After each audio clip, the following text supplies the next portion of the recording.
इस बात से फर्क नहीं पड़ता कि आप शुरुआत कहां से करते हैं। फर्क इस बात से पड़ता है कि जब आप वाकई में शुरुआत करते हैं तो आप कितनी शिद्दत से शुरुआत करते हैं, आप अपने पैशन को लेकर कितने प्रोफेशनल हैं। और यही अंतर बनाता है एक सक्सेसफुल और फेलियर इंसान के बीच में। आज जिस शख्स से हम आपको मिलवाने वाले उनकी कहानी खास है। खास इसलिए है क्योंकि जो शख्स 10वीं में 46% और 12वीं में 51% लाए, क्या वो आपके लायकन हो सकता है? हो सकता है, अगर समय रहते उसने अपने आप को बदला। ये कहानी है नरेंद्र यादव की। IRS नरेंद्र यादव जी, स्वागत है आपका। थैंक यू सुमंकर भाई। ये सही कहा मैंने कि फर्क नहीं पड़ता शुरुआत कैसे करते हैं, फर्क ये पड़ता है कि जब आप सीरियस हो रहे हैं। बिल्कुल सही बात है, बिल्कुल सही है। 46% 51% नंबर, सही अब मीडियोकर लड़का जो किसी के लिए इंस्पिरेशन नहीं था, ऐसा मत बनो। सही बात है। से IRS बनना, इस देश में फिट इंडिया मूवमेंट के पहले सिविल सेवक ब्रांड एम्बेसडर बनना और इंडिया को कई जगह रिप्रेजेंट करना। सही बात है। इंस्पिरेशनल कहानी आपकी। बट इस कहानी की शुरुआत में 46-51% से ये कैसे पॉसिबल हुआ? देखिए, जैसा आपने बोला ना, जब जागो तभी सवेरा, जो बहुत कॉमन बोलचाल की भाषा में हम लोग बोलते हैं। 46% मेरे नंबर थे, परसेंटेज थे। ये बेसिकली आप कह लो अंक थे, लेकिन मेरी काबिलियत का पैमाना नहीं थे ये। आप अंक कुछ भी ला सकते हैं, लेकिन आपकी काबिलियत वो एक दूसरी चीज़ होती है जो आपको ही पता होती है कि आपके अंदर पोटेंशियल है कि नहीं है। हम लोग क्या करते हैं कि तुरंत ठप्पा लगा देते हैं, किसी के अंक कम आए तो नकारा है, किसी काम का नहीं है, जबकि ऐसा होना नहीं चाहिए। हमारे समाज में जो है बहुत सारे ऐसे लोग हैं जो कभी हो सकता है पढ़ाई भी ना किए हों, लेकिन बहुत काबिल लोग हैं, बहुत आगे तक गए। तो जो अंक है सर ना, मैंने अपनी काबिलियत को शुरू से जाना था, पहचाना था कि मैं पढ़ नहीं रहा हूँ इसलिए मेरे अंक नहीं है। जिस दिन पढ़ूंगा उस दिन पूरे अंक आएंगे। तो बस इतनी सी बात थी कि भाई लोगों ने ठप्पा लगाने की कोशिश की कि नकारा है, निठल्ला है, कुछ नहीं करेगा, लेकिन मुझे पता था कि मैं बहुत कुछ कर सकता हूँ जब मैं सीरियस होऊंगा। तो ये उसी चीज़ था, मैं सीरियस किसी और चीज़ में था ना उस समय। क्रिकेट खेलता था, क्रिकेट को लेके सीरियस था, पैशनेट था, वहाँ अपना 100% देता था। लेकिन लोग तो अपने समाज में क्या, पढ़ाई करो तो वही एक पैमाना है कि आप काबिल हो कि नहीं है। नहीं भाई, मेरे जहन में सवाल ये आता है कि हमारे देश में हर साल जब 10th और 12th के रिजल्ट आते हैं तो 10-5 खबरें तो आती हैं कि इन बच्चों ने सुसाइड कर लिया। बिल्कुल आती है। क्योंकि नंबर कम आए, फेल हो गए। आपके 46% 10वीं में थे, 51% 12वीं में थे, और फिर आपने देश की सबसे टफ परीक्षा UPSC क्लियर की। आप इस वक्त IRS है, सीनियर लेवल पे हैं, GST अधिकारी हैं, अलग अलग जगह भी काम कर रहे हैं। मैं चाहता हूं बच्चों का बताओ जो 46%, 51% या इससे कम पाकर सुसाइड कर लेते हैं, कि जिंदगी कैसे आगे होती है, कैसे नंबर जो है, जो हम कहते हैं कि एक मार्कशीट डिफाइन नहीं कर सकती कि हमें क्या पोटेंशियल है। सही बात है।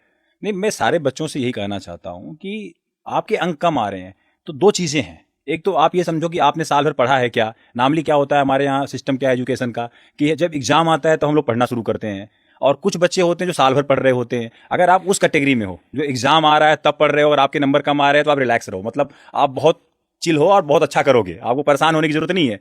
लेकिन अगर आपने साल भर पढ़ा है और उसके बाद नंबर नहीं आ रहे हैं, फिर आपको एक बार रीलुक करने की जरूरत है कि आपके टीचर कौन थे या आपके पोटेंशियल क्या है, तब वो एक बार रीथिंक करने की जरूरत है। लेकिन हाँ, जो आपका प्रश्न था कि आत्महत्या करना, सुसाइड करना, ये कहीं से भी जो है ना, मतलब जस्टिफाइड नहीं है कि भाई आपके नंबर कम आ रहे हैं आप डिप्रेस हो जा रहे हैं। ऐसा होता क्यों शुभंकर भाई ना, कि हमारे समाज में लोग एक्सपेक्टेशन बहुत लगा लेते हैं। एक्सपेक्टेशन क्या, अब जैसे मैं ही था, अगर हाई स्कूल में अगर मैं फेल भी हो जाता तो मुझे पता था ना मैं फेल हो सकता था। 46% तो जस्ट बॉर्डर लाइन ही था। लेकिन आप क्या होता है, समाज आपको नहीं जीने देता कि भाई फलाने का बेटा फेल हो गया। अब वो अपने पापा की इज्जत की वजह से, अपने घर वालों की इज्जत की वजह से कई बार ऐसे कदम उठा लेता है। लेकिन ऐसी चीज बच्चों को कभी भी नहीं करनी चाहिए, क्योंकि एक फेलियर आपकी जिंदगी की दिशा और दशा तय नहीं कर सकता। जीवन बहुत बड़ा है, और एक एग्जाम, छोटा सा एग्जाम, चाहे 10वीं का हो, 12वीं का हो, दोबारा तिबारा भी आप कर सकते हैं। कोई एक लाइफ में तो कोई ऐसा नहीं कि एक ही बार मौका मिल रहा है आपको। तो ऐसा तो बिल्कुल भी नहीं करना चाहिए। और दूसरी चीज़ है कि आपसे बेहतर जज आपका कोई नहीं। अगर आप अपने आप को जज कर पा रहे हो कि आपने अगर उन दिनों में पढ़ाई की है तो ठीक है, कोई बात नहीं। तो आगे ये UPSC कैसे क्लियर हो गया आपसे फिर, अगर आपको पढ़ाई में मन नहीं लग रहा था? देखिए, यूपीएससी को भी पहले अटेम्प्ट में तो 22 साल के आप थे। क्लियर होने के पीछे लॉजिक कुछ नहीं है सर, सिंपल सी बात है कि कुछ बेसिक्स फंडामेंटल चीज़ें होती हैं। अगर आपने, जैसे रहीमदास जी बोलते हैं ना, रहीमन मूलई सींचिए फूलई फलई अघाए। अगर आपने बुनियाद अपनी सही कर ली, जैसे एक पौधा होता है, आप उस पौधे के जड़ में पानी डालिए, पौधा बड़ा भी होगा, फूल भी लगेंगे, फल भी लगेगा। उसी तरह से यूपीएससी है। यूपीएससी में क्या है, मुझे पता था कि मैंने कभी बेसिक पढ़ाई भी नहीं की है ढंग से। तो मैं जब यूपीएससी की तैयारी शुरू किया तो पहले मैं समझा, पूरे इकोसिस्टम को समझा कि भाई यूपीएससी अपने आप में है क्या, इसकी डिमांड क्या है, अगर मैं क्या करूंगा तो इसे क्लियर कर सकता हूँ। तो जब मैंने ये देखा कि भाई मैं तो कक्षा 6 से मुझे पढ़ना पड़ेगा, क्योंकि एनसीईआरटी लोग बोलते हैं पढ़ना चाहिए यूपीएससी के लिए। अब यूपीएससी में एनसीईआरटी क्यों पढ़नी चाहिए, मेरा प्रश्न ये था, पढ़ना चाहिए तो क्यों पढ़ना चाहिए? अच्छा, इसलिए पढ़ना चाहिए कि आप एडवांस जो लेवल है उसको समझ पाओ, तो आपकी बुनियाद अच्छी रहेगी तभी समझ पाओगे। अब पता चला मैं ग्रेजुएट तो हो गया था इलाहाबाद यूनिवर्सिटी से, इतनी बड़ा, मतलब हमारा कहते नहीं पूर्व का ऑक्सफोर्ड भी बोला जाता है। और मैं पॉलिटिकल साइंस से ग्रेजुएट था सर, और आप मेरे को जो है ना फंडामेंटल राइट्स और ड्यूटी का डिफरेंस पूछते ना तो शायद मैं हिल जाता, क्योंकि मैं भी उसी कैटेगरी का था। एग्जाम टाइम आएगा, क्वेश्चंस आएंगे, एक रात पढ़ के एक पास हो रात गए, पढ़ के पास 2 हो दिन गए। बाद पूछोगे तो याद नहीं। एकदम सही बात है। और बहुत सारे बच्चे ऐसा करते हैं, आपने भी किया होगा, हो सकता है आपने भी किया हाँ होगा। हाँ, हमने बीटेक कैसे पास कर लिया। तो पढ़ाई का जो अपने यहाँ सिस्टम है बहुत ब्यूटीफुल है, तो करना सब कुछ अपने को ही था। तो इतनी क्लैरिटी थी मुझे कि भाई अगर मैं पढ़ूंगा तो मैं कर लूंगा। तो ये सिस्टम समझ में आ गया कि भाई एनसीईआरटी इसलिए पढ़नी चाहिए कि आपकी बुनियाद अच्छी हो जाए, बेसिक्स आपके अच्छे हो जाएं। एक बार बेसिक्स अच्छे हो जाएंगे तो आपको एडवांस लेवल पे जाने में ईजी रहेगा, आप कॉन्सेप्ट की क्लैरिटी रहेगी। तो मेरे लाइफ में ना जो आप फार्मूला देते हैं ना 3C वाला, कि भाई आपकी क्लैरिटी बहुत जरूरी है। पहला कॉन्फिडेंस, दूसरा क्लैरिटी, तीसरा कंसिस्टेंसी। तो जो ये तीनों सी है ना, ये समहाउ मेरे को, अब तब तो आपसे मुलाकात नहीं थी, लेकिन ये पता था कि भाई क्लैरिटी बहुत जरूरी है लाइफ में। और कॉन्फिडेंस तो मेरे अंदर पहले से भरा पड़ा था कि यार 46% हो चाहे 51% हो, अगर सही चीज करूंगा तो जो चाहूंगा कर लूंगा, काबिल तो हूं, मेरे अंदर पोटेंशियल तो है। वो कॉन्फिडेंस, जो कन्विक्शन बोलते हैं ना, कि कन्विक्शन था कि मैं कर सकता हूं। तभी तो मैं इलाहाबाद छोड़ के दिल्ली आया था। आप बिलीव नहीं करोगे, जब मैं इलाहाबाद में था तो पहली बार जब दिल्ली आया तब ट्रेन में बैठा था, मैं ट्रेन में भी नहीं बैठा था, और इलाहाबाद से दिल्ली में अकेले आया था, कोई साथ में नहीं था। तो सिर्फ एक लड़के का कन्विक्शन ही था ना कि वहां जाऊंगा, कोचिंग में एडमिशन लूंगा, पढ़ूंगा और सबसे बड़ा एग्जाम पास करके आऊंगा। तो जब मैं दिल्ली आया, क्या रैंक आई थी आपकी यूपीएससी में? 504 थी, 504 रैंक थी मेरी। और आप देखोगे जो कहानी जब शुरू हुई ना, ये जब मैं एनसीईआरटी करना शुरू किया तो 2 कोचिंग में साथ में एडमिशन ले लिया मैंने, 3 घंटा एक कोचिंग में, 3 घंटा एक कोचिंग में। और जब मैं 6 घंटे पढ़ के आता तो कभी इतना नहीं पढ़ाई की थी, 6 घंटे एक साथ, और घर पे कुछ पढ़ता नहीं था। तो मैं समझ गया भाई अगर कोचिंग खेलते रहेंगे ना तो पढ़ाई लिखाई तो होनी नहीं, कुछ नहीं होने वाला। आप 2 महीने के अंदर मैंने दोनों कोचिंग जो है छोड़ दिए। समझ गया इनका पैटर्न कि भाई वहाँ पे क्या सिखाया जाता है, क्या करना है, कैसे करना है, करना अपने को ही है।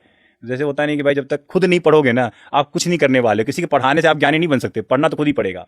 तो जब ये चीज़ बात मैंने समझी तो फिर किताबें लेके अपने रूम में बैठा। और वहाँ भी कैसा होता था शुभंकर भाई कि दिन के टाइम पे जो है ना, मुखर्जी नगर का एरिया में मैं रहता था, सारे बच्चे जो है ना, जैसे इलाहाबाद का हॉस्टल्स होता है, बच्चे रूम में घुस जाएं और वही शुरू हो जाए, आप आएँ और गप मारना शुरू कर दे तो पढ़ाई वहाँ भी ना हो। और ऐसा हो जाए कि भाई आप किसी को भगा भी नहीं सकते रूम से, कोई आ गया दोस्त यार तो भाई बैठो, अब कुछ चल रहा है। फिर वहाँ मैंने जो है एक सिस्टम बनाया अपना कि भाई रात में पढ़ेंगे, दिन में सोएंगे, क्योंकि दिन में डिस्टर्बेंस पूरा था। अब आप किसी को भगा सकते नहीं रूम से। अब थोड़े इमोशनल लोग हम लोग, भाई दोस्त यार आ गए तो उनका गप्पी मारनी है, नहीं बोलते भाई तुम जाओ पढ़ेंगे, तो बोलते थे बड़े पढ़ाकू हो रहे हो तुम यार, 2 मिनट बतिया लोगे तो क्या हो जाएगा, आज पढ़ के तुम ससुर, आज पढ़ के तुम ही हो जाओगे, ताना अलग से मिलता था। तो फिर ही लगता था भाई से बतिया ही लिया जाए। मतलब चीजें ऐसी होती थी कि रात के 9-10 बजे के बाद में सारे निशाचर सो जाते थे, मतलब जिसको पढ़ना लिखना नहीं हो गया। अब रात के 9 बजे से मैं बैठता था, सुबह जब सूरज चाचा जो है अपने निकल जाते थे तब तक पढ़ता था, और उसके बाद उनको नमस्ते करके आराम से सोता था, फिर 1:30-2 बजे उठता था। तो ये रूटीन लगभग 8-9 महीने मैंने फॉलो की। और इस 8-9 महीने के अंदर इतना इंटेंसिव चीजें, इतना ज्ञान, इतना सब कुछ जो यूपीएससी की रिक्वायरमेंट थी वो मैंने इकट्ठा कर ली कि भाई ये है। और इतनी क्लैरिटी हो गई कि आज तक वो क्लैरिटी बनी हुई है। और हमारे एक मित्र होते थे, आपने कहानी पूछी है तो उनका जिक्र भी बहुत जरूरी है। वो हमारे रूम पार्टनर भी रहे कुछ दिन तक। तो सुबह उठते ही एक सवाल पूछते थे, नरेंद्र यूपीएससी में यार बहुत कम रिजल्ट होता है, 0.001% लोग सफल होते हैं, इतने लाखों लोग एग्जाम देते हैं और कोई जो है 400, 500, 700 बच्चे सेलेक्ट होते हैं, अपना सिलेक्शन होगा कि नहीं होगा? यार मतलब ऐसा क्वेश्चन कोई सुबह सुबह उठ के हर दूसरे तीसरे दिन आपसे पूछे तो आपको कैसा लगेगा? आपका भी कॉन्फिडेंस हिलेगा, उनका भी बिल्कुल, उनका तो हिला हुआ है, वो आपका भी हमारा हिलाने की कोशिश कर रहे हैं वो। तो फिर उस कंडीशन में उनको एक ही चीज बोलता था, देखो भैया यूपीएससी का ये सिलेबस है जो डिफाइन है कि इसमें 4 चीजें लिखी हुई हैं। अगर ये 4 चीजें मैं पढ़ के जाऊंगा, इसमें से कुछ भी पूछेगा मैं लिख के आऊंगा, मुझे नहीं पता बाकी। अगर मैं लिख के आऊंगा तो नंबर क्यों नहीं आएंगे? मैं क्यों सोचूं मेरा होगा कि नहीं होगा? एटलीस्ट जो चीज दिया गया मुझे, मैं उसकी तो प्रिपरेशन ढंग से कर लूं। मैंने कहा भाई आपका पता नहीं मुझे, मैं जितना पढ़ के जाऊंगा इसमें जो आएगा लिख के आऊंगा। मैंने वही फंडा फॉलो किया। मैं एकदम बॉदर नहीं करता था कितने लोग सिलेक्ट हो रहे हैं, कितने नहीं हो रहे हैं, क्या हो रहे हैं, अपने को क्या करना है अपन उस पर फोकस रहते थे, भाई अपने को ये करना है। और उस दरमियान ऐसा भी होता था कई बार कि टेस्ट देने जा रहे हैं, हो सकता है मैं फेल हो जा रहा हूँ टेस्ट में, मॉक टेस्ट में, या चौथे नंबर 5वें नंबर पे आ रहा हूँ, मुझे कोई फर्क नहीं पड़ता, कोई टॉप करो नहीं करो, अपन तो अपना टेस्ट दे के आ जाते थे कि चलो अपने अभ्यास अपना हो गया। तो धीरे धीरे इन चीज़ों से जब हो रहा था और जो कॉन्फिडेंस हमारा बढ़ता जा रहा था, भाई मैं अपने सिलेबस पूरा कर लिया हूँ, ये लिख लिया हूँ, आंसर अपने बना लिए हैं। तो पहली बार जब अपना प्रीलिम्स दिया, पहली बार में प्रीलिम्स हो गया, मेंस देने गया, मेंस हो गया, और इंटरव्यू देने गया, इंटरव्यू हो गया। तो सर पता ही नहीं चला कब क्लियर हो गया। तो अगर देश के बच्चों को आपको बताना हो, जो बच्चे तैयारी कर रहे हैं, हाउ टू क्रैक यूपीएससी, 3 बातें आपको बतानी हो कि ये करो और 3 बातें ये ना करो जब तैयारी कर रहे हो। सबसे पहली चीज तो अपने ऊपर आपको भरोसा होना चाहिए कि आप कर सकते हो, उसमें कोई डाउट नहीं होना चाहिए, फुल कन्विक्शन होना चाहिए कि कहते नहीं अपन कर सकता वाली बात है कि अपन कर सकता, तब तो आप आओ। अगर आप रात दिन क्या होता है ना कि एक और थ्योरी चलती है साथ में बच्चों के साथ कि हम कुछ दूसरा ऑप्शन देख लेते हैं साथ में। अगर इधर नहीं हुआ तो उधर चले जाएंगे, वैसा नहीं हुआ तो ये कर लेंगे। और एक और लोग ज्ञान देते हैं, don't put all eggs in single basket, कि वो सब कुछ एक ही उसमें मत डाल दो, पता लगा सब कुछ यूपीएससी के लिए डाल दिया, नहीं हुआ तो क्या करेंगे। अगर इस तरह से आप आ रहे हो ना तो मत आओ। आपको अगर आना है यूपीएससी के लिए अटेम्प्ट लेना है तो सिर्फ मन में एक ही बात चलनी चाहिए, यूपीएससी यूपीएससी यूपीएससी, और पूरा कन्विक्शन आपको होना चाहिए कि आप कर सकते हो। तो आपकी सफलता के जो प्रतिशत हैं वो 100% बन जाएंगे, क्योंकि आपने एटीट्यूड जो है सही बना लिया अपना कि आप कर सकते हो। दूसरी चीज़ कि क्लैरिटी होनी चाहिए पूरे सिस्टम की, मतलब सिलेबस की, कि भाई क्या सिलेबस है। हम लोग क्या करते हैं, पढ़ना शुरू कर देते हैं, ना सिलेबस देखते हैं, ना पिछले साल के ढंग से क्वेश्चन देखते हैं, ना पैटर्न समझते हैं। समझो पहले, अगर आप कोई गेम खेलने जा रहे हो, जैसे क्रिकेट ही आपको पसंदीदा गेम है, आप क्रिकेट खेलते हो तो पहले समझते हो ना फील्डर कहाँ कहाँ लगा है। अपन हमको पता लगे तो आप शॉर्ट पिच बाउंसर मारे तो हम आपको लपेट लपेट मारे थे। हाँ, तो आपको पता है कि अभी उठी हुई बाल आएगी तो मेरे को हुक करना है, पुल करना है, आपकी तरफ बॉदर नहीं करना। आप समझे ना उस चीज को। वही मैं बच्चों से कहना चाहता हूँ कि आप जिस ग्राउंड में खेलने जा रहे हो ना, जिस गेम को, उस गेम को पहले समझो कि इस गेम में किस चीज की कितनी इंपॉर्टेंस है। आप गेम समझो, फिर उसकी प्रिपरेशन स्टार्ट करो। तो वही तीनों चीजें फिर आ गई कि भाई आपने पहले अपने आप पर कॉन्फिडेंस आ गया, क्लैरिटी आ गई और कंसिस्टेंसी। और क्या ना करें यूपीएससी की तैयारी में, कौन सी चीजें नहीं करनी चाहिए? साथ के साथ मैंने बताया ना कि सबसे पहले तो सेल्फ डाउट ना रखें कि आपका हो सकता है कि नहीं हो सकता। जो बच्चा सेल्फ डाउट करेगा, वही हालत है ना संस्कृत में जो एक छोटा सा श्लोक है कि संशयत विनश्यति आत्मा, संशय से आत्मा का विनाश होता है। अगर आपने अपने ऊपर संशय किया तो सर आप तो कहीं नहीं जाने। आधी लड़ाई वहीं हार गया। आधी लड़ाई नहीं, पूरी, वो तो आधी कहने के लिए होती है। आपको अपने ऊपर डाउट है तो कौन आप पर विश्वास करेगा? यूपीएससी का बंदा क्यों विश्वास करेगा? आपको अपने पर भरोसा नहीं, आप कुछ कर सकते हो?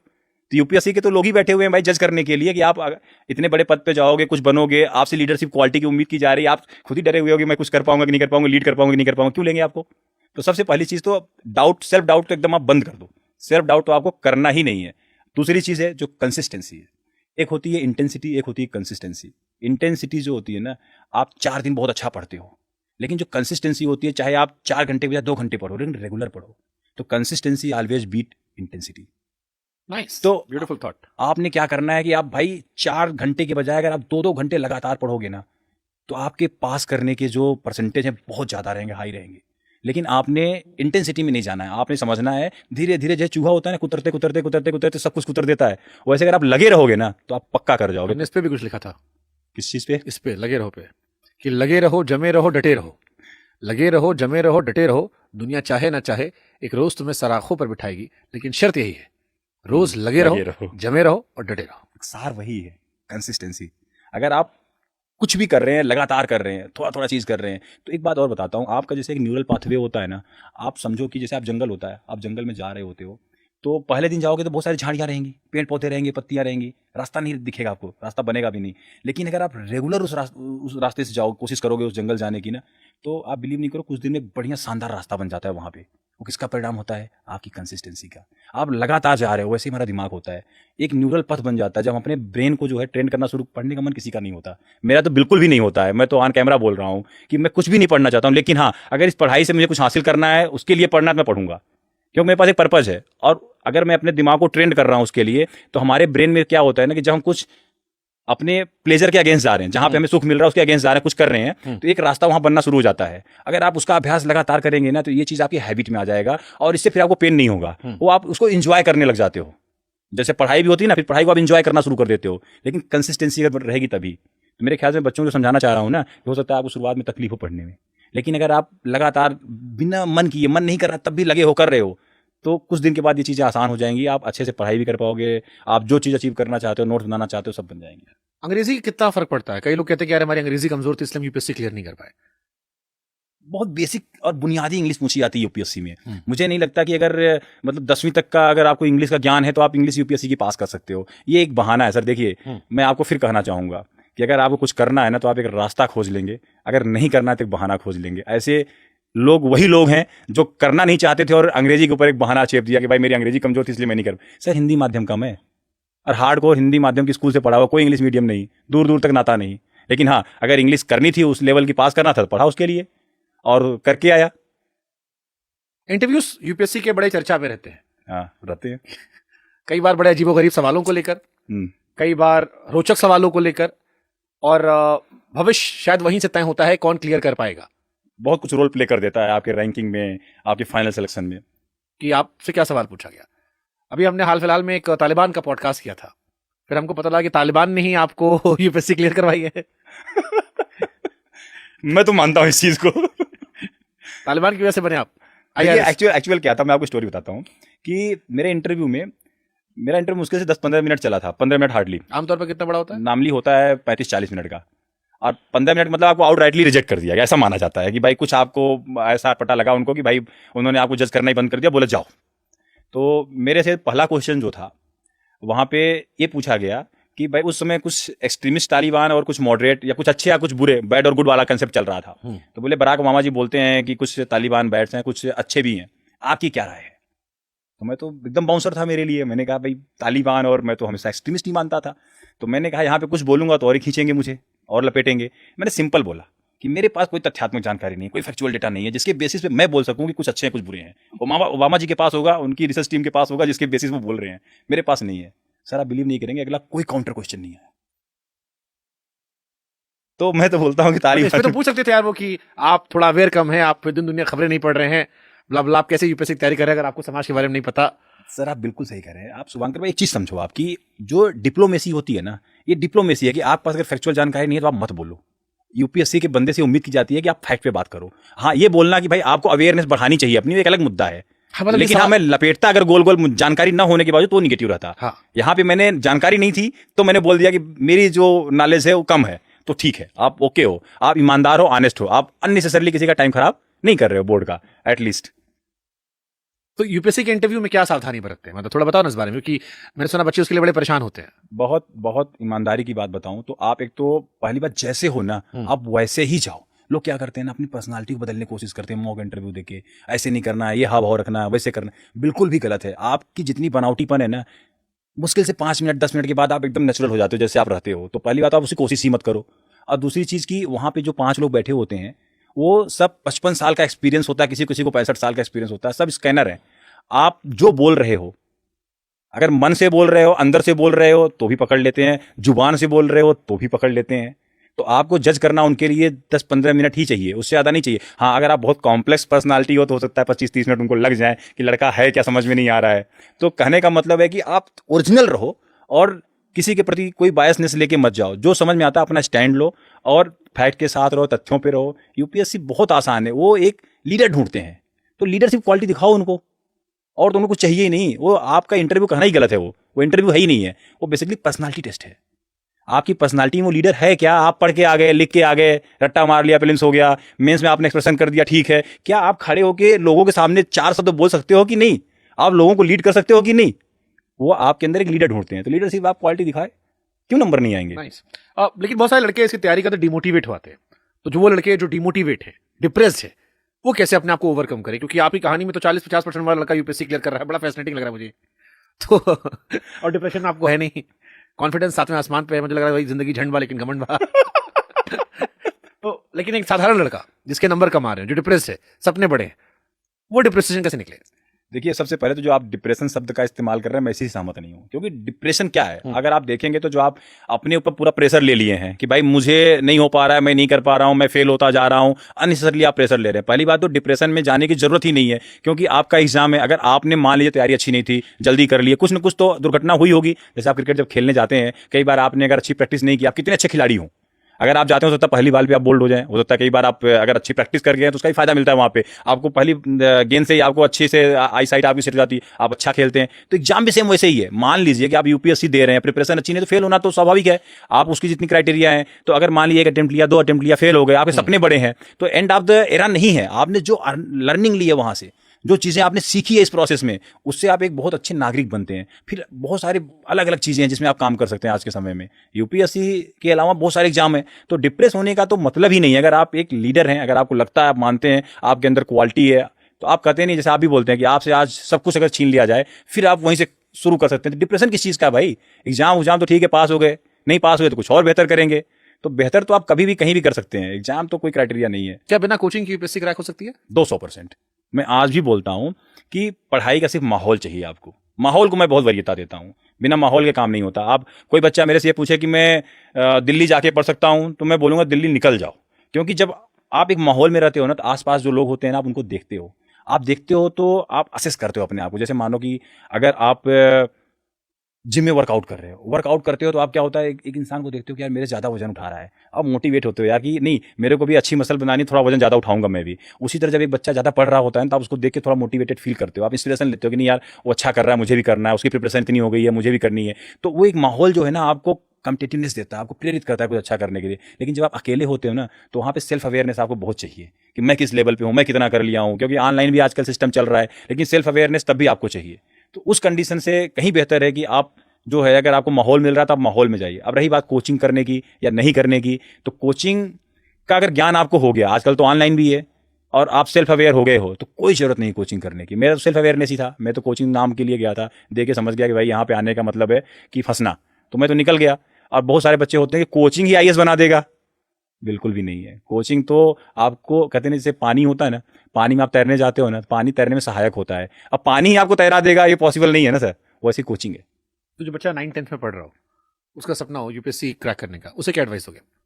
उसे अभी है कि अभी 9-10 पे चलो फोकस। 11th-12th का मान लेते हैं, थोड़ा बड़ा बच्चा लेते हैं। 11वीं-12वीं का कोई बच्चा है जिसे यूपीएससी क्रैक करना है, समझदार हो गया वो, सपने बड़े, अब उसे 11वीं-12वीं से क्या करना चाहिए ताकि उसकी कहानी आगे इजी हो जाए? बहुत सिंपल है, अगर आप पहले अटेम्प्ट में क्रैक करना चाहते हैं तो अभी आपके पास जो 11वीं-12वीं का एनसीईआरटी है, आप उसको ध्यान से पढ़ें, क्योंकि उसी एनसीईआरटी से क्वेश्चंस आते हैं, वही बेसिक है, बुनियाद है। इसके अलावा जो आपने पीछे 6, 7, 8 पढ़ा उसको ध्यान से पढ़ें। और आने वाले जो आपके 3 साल ग्रेजुएशन के होंगे, यूपीएससी में 1 साल पहले से प्रिपरेशन स्टार्ट करनी पड़ती है, तो जब आपने अगर एनसीईआरटी कर ली है, इनके नोट्स बना लिए हैं, तो थोड़े थोड़े एक एडवांस किताबें लेके आप पढ़ना शुरू करें। बहुत सिंपल है, हो जाएगा, बहुत मेहनत नहीं करनी है, बस एक कंसिस्टेंसी आपको रखनी पड़ेगी।